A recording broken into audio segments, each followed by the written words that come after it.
રાતા તળાવ આઈ આશાપુરા ધામે ત્રિદિવસીય શતચંડી મહાયજ્ઞનો પ્રારંભ કચ્છી ભાનુશાલી ઓધવરામ સત્સંગ મંડળ મુંબઈ દ્વારા કરાયું હતું।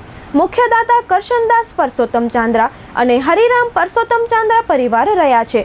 પ્રથમ દિવસે દીપ પ્રાગટ્ય, ગણેશ પૂજન, વાસ્તુ, ભૈરવ દેવતાનું પૂજન, નવગ્રહ હોમ આરતી સહિતના કાર્યક્રમ યોજાયા હતા, જે અંતર્ગત સદગુરુ medical and education charitable trust આયોજિત કેમ્પને ખુલ્લો મુકાયો હતો, જેમાં રક્તદાન કેમ્પ પણ યોજાયું હતું। જીવન જ્યોત બ્લડ બેંકનો સહયોગ રહ્યો હતો।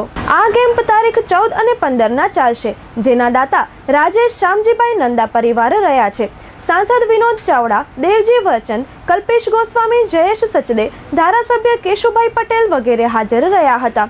પ્રવીણ ભાનુશાલી, શંકરદામા, કનૈયાલાલ ભાનુશાલી, મુરજી કટારમલ, શામજી ભાનુશાલી, નવીન આયા, ચંદ્રેશ ભાનુશાલી, રમેશ કટારમલ, હકુમતસિંહ જાડેજા, સંત કલ્યાણદાસ હેંગરિયા, ત્રિકમદાસ મહારાજ, જનકદાસ રામવાડા, ઉમેશદાસ બાપુએ આશીર્વાદ આપ્યા હતા।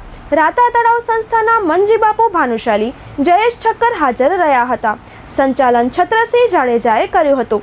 પ્રથમ દિવસે મેડિકલ કેમ્પમાં 1100 જેટલા દર્દીને નિદાન કરી દવા અપાઈ, ઉપરાંત 40 દર્દીનું એક્સરે કાઢી અને નિદાન કરાયું।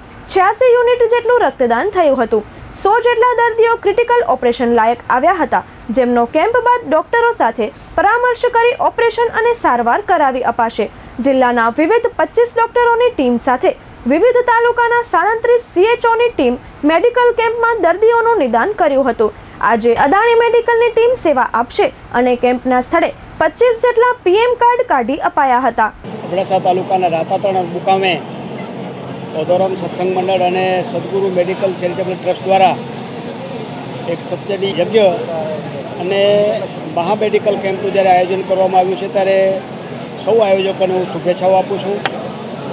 જિલ્લાના અંતરિયાળ વિસ્તારમાં આવી સરસ મજાની વ્યવસ્થા, આટલી મોટી ડૉક્ટરોની ટીમ સાથે જ્યારે આ મહા મેડિકલ કેમ્પનું આયોજન થયું છે, ત્યારે સ્વાભાવિક આનંદ થાય આપણને કે અંતરિયાળ જિલ્લામાં, સરહદી વિસ્તારમાં, અંતરિયાળ વિસ્તારમાં આ પ્રકારના કેમ્પ દ્વારા લોકોની સુખાકારી માટે જે પ્રકારના અત્યારે અહીંયા આપણે જોઈ રહ્યા છીએ, આખું ડોમ એર કન્ડિશન છે અને સાથે સાથે બ્લડ ડોનેશનનું પણ કેમ્પનું આયોજન કર્યું છે। એટલે આ પ્રકારના સેવાના માધ્યમ દ્વારા ખૂબ એક ઉપયોગી કાર્ય લોકો વચ્ચે થયું છે, ત્યારે એમને આખી સમગ્ર ટીમને હું ખૂબ ખૂબ અભિનંદન આપું છું। આજે સદગુરુ ચેરિટેબલ ટ્રસ્ટે રાતા તળાવ મધ્યે એ મેગા મેડિકલ કેમ્પનું આયોજન કરેલ છે।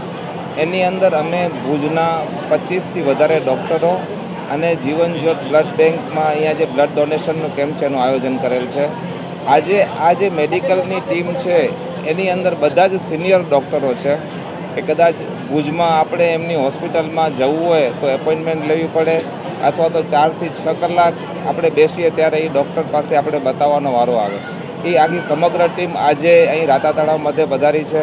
સવારે 9:30 વાગ્યાથી આ કેમ્પ શરૂ થઈ ગયું છે અને આપ જોઈ શકો છો એ રીતે ખૂબ સંખ્યાની અંદર દર્દીઓ અહીંયા આવ્યા છે અને આ બધા જ દર્દીઓને અમે લોકો તપાસી એ લોકોને ભવિષ્યમાં જો બ્લડ સોનોગ્રાફી, એક્સરેની કે બ્લડ ટેસ્ટની જરૂર પડશે તો એ બધા જ સોનોગ્રાફી માટે, એક્સરે માટે અમે એ લોકો બધાને ભુજ બોલાવીશું। એમને રાહત દરે ભુજની અંદર સોનોગ્રાફી અને એક્સરે થશે અને કદાચ એમાંથી કોઈને અમને ઓપરેશન કરવું પડે તો અમારી આ સમગ્ર ટીમે અમને ખાતરી આપી છે કે અમે એ ઓપરેશન ખૂબ ગરીબ દર્દી હશે તો વિનામૂલ્યે અથવા ખૂબ રાહતના દરે અમે આ દર્દીઓના ઓપરેશન કરીને આપીશું। જે આયોજન આપ જોઈ રહ્યા છો, હું 30 વર્ષ થયા મને આજે બધા મેડિકલ કેમ્પોમાં જતા, પણ આજનું જે આયોજન છે, જે ડોમ, જે બધી AC ચેમ્બરો છે, દર્દીઓને તપાસવાની અલગ પ્રાઇવસીની આખી ચેમ્બર બધું છે, એ આયોજન આજે ખૂબ સરસ આયોજન છે અને આયોજકોને ખૂબ ખૂબ અભિનંદન।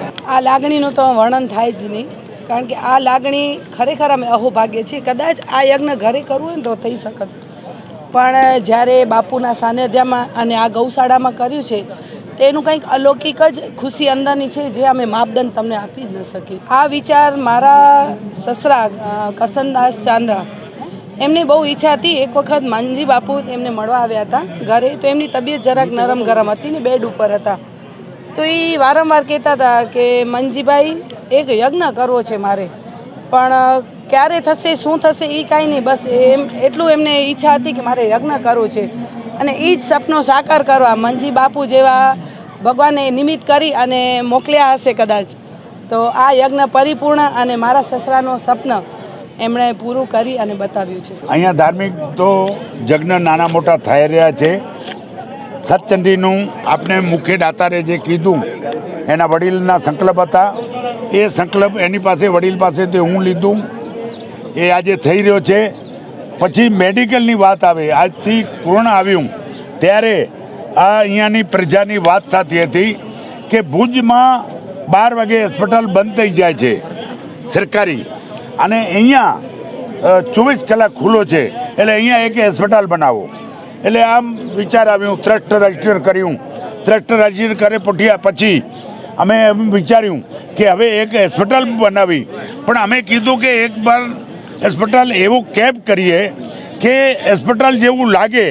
આપણને હોસ્પિટલ ચલાવવી હોય તો કઈ તકલીફો આવશે એના માટે આપ રિસર્ચ કરી રહ્યા છીએ, પરીક્ષા આપી રહ્યા છીએ. એમાં રાજેશ નંદા મને 25 જાન્યુઆરીમાં દાતાર તરીકે મળ્યા. પછી હું એને પાસે ગયો, હું કીધું કે ભાઈ તમને સતચંડી મને કે આપો. હું કીધું અપાઈ ગઈ છે, તમને શેનામાં રસ છે? હું એને કીધું રાજેશ નંદાને. એ કે મને મેડિકલમાં રસ છે. હું કીધું મેડિકલમાં તમને બધી ચીજો આપીશ, અને એને મને કહી દીધું જે પણ ખર્ચ લાગે હું મેડિકલમાં કરવા માટે તૈયાર છું. તો એને હું કીધું કે ખાલી ખર્ચ તો આપશો અને છૂટા નહીં દઈ શકશો, પણ મેડિકલમાં હું આ ટ્રસ્ટમાં તમને જોઈન્ટ પર કરી નાખીશ. તમારી શરીરની પણ સેવા જોશે મને, ખાલી પૈસાની નહીં. કારણ કે પૈસો તો જ લેખી લાગે જો પોતે આપણે વિચાર એવા સારા ભગવાન પાસે માંગીએ અને એ વિચારો લઈ અને આપણે કામ કરીએ તો એનું સામેવાળાનું પૈસો લેખે લાગે. સતચંડી મહાયજ્ઞ એટલે અનેક સ્થાનની મહત્વતા છે. યજ્ઞની આપણા શાસ્ત્રોમાં સ્થાન મુખ્ય છે. આપણા શાસ્ત્રોમાં સ્થાનનું વર્ણન કરેલું છે, યા તો ગંગા કિનારે, રેવા તટે, યા અધિત સમુદ્ર કિનારે આ યજ્ઞની કોઈ પણ આયોજન થાય છે. સતચંડી યજ્ઞ મહાભારત અને રામાયણ કાળમાં પ્રથમ દિવસે ભગવાનને જ્યારે વિજય પ્રાપ્ત કરવો હતો ત્યારે શારદીય ઉત્સવમાં પ્રથમ દિવસે સંત સ્વરૂપે એ 700 શ્લોકનું ભગવાન સ્વમુખે પાઠ કરી અને એના શક્તિ સ્વરૂપે અષ્ટમે દિવસે હવન કરીને 8 દિવસના યુદ્ધ પછી 9મે દિવસે રાવણ પર વિજય મેળવ્યું છે. સતચંડી યજ્ઞ આ સ્થાને થવું એક વિશેષતા એ છે કે ગૌધૂલી 40 વર્ષથી જે સ્થાને ગૌની સેવા થતી હોય. ગૌની સેવા આપણા સનાતન ધર્મમાં શ્રેષ્ઠ માનવામાં આવી છે, કારણ કે ગૌ સેવાથી તમારા 33 કરોડ દેવતાની પૂજન પૂર્તિ તો થાય છે, સાથે સાથે વૈજ્ઞાનિક રીતે ગૌના ઉચ્છ્વાસમાં, ગૌના વિષ્ટામાં, ગૌના ગોબરમાં અને ગૌ જ્યાં બિરાજમાન થાય છે તેના અણ અને રજકણમાં એક વિશિષ્ટ શૌર્ય ઉત્પત્તિ હોય છે. આપણા શાસ્ત્રોમાં એના માટે ઘણા બધા ગૌપાલકના, ગૌદાનના, ગૌમોચકના ઘણા બધા બિરુદો આપ્યા છે. આ સ્થાન એટલે આ સાથે સતચંડી યજ્ઞ. સતચંડી યજ્ઞ તો ચલો એક અમારો એક ગૌસ્થાને એક મોટું વિરાટ અને અભય કાર્ય છે. સાથે સાથે આ મેડિકલ કેમ્પમાં એટલા બધા કોઈ પણ એવા દર્દીઓ આવે. તમને આજે હું એક સિમ્પલથી વાત કરું, કોઈ સામાન્ય દર્દીને માનસિક ક્ષતિ હોય અને એ માનસિક ક્ષતિથી ડૉક્ટર પાસે ગયા પછી એ ક્ષતિ ડૉક્ટરના શબ્દોથી દૂર થાય છે. જો ડૉક્ટરના શબ્દોમાં એટલી તાકાત હોય તો સ્થાનની ગૌરજ અને આ સતચંડી શ્લોકોના પઠનથી તમે વિચાર કરો કેટલું બધું અલભ્ય લાભ થશે. હું ધન્યવાદ આપું છું શ્રી કચ્છી ભાનુશાલી ઓધવરામ સત્સંગ મંડળને જે આ વિરાટ આયોજન કર્યું, સાથે સાથે શ્રી કરશનદાસ પરસોત્તમ ચાંદ્રા પરિવારે જેણે આ મુખ્ય યજમાન તરીકે આ એક લાભ મેળવ્યું, સાથે સાથે શ્રી રાજેશભાઈ નંદા જે આ મહા મેડિકલ કેમ્પના એક મુખ્ય યજમાન છે. એ બધાને હું ઓધવરામ સત્સંગ મંડળ વતી, શ્રી સદગુરુ સેવા ટ્રસ્ટ વતી ખૂબ ખૂબ શુભેચ્છા અને અંતરવંતથી હું વંદન અને અભિનંદન કરું છું.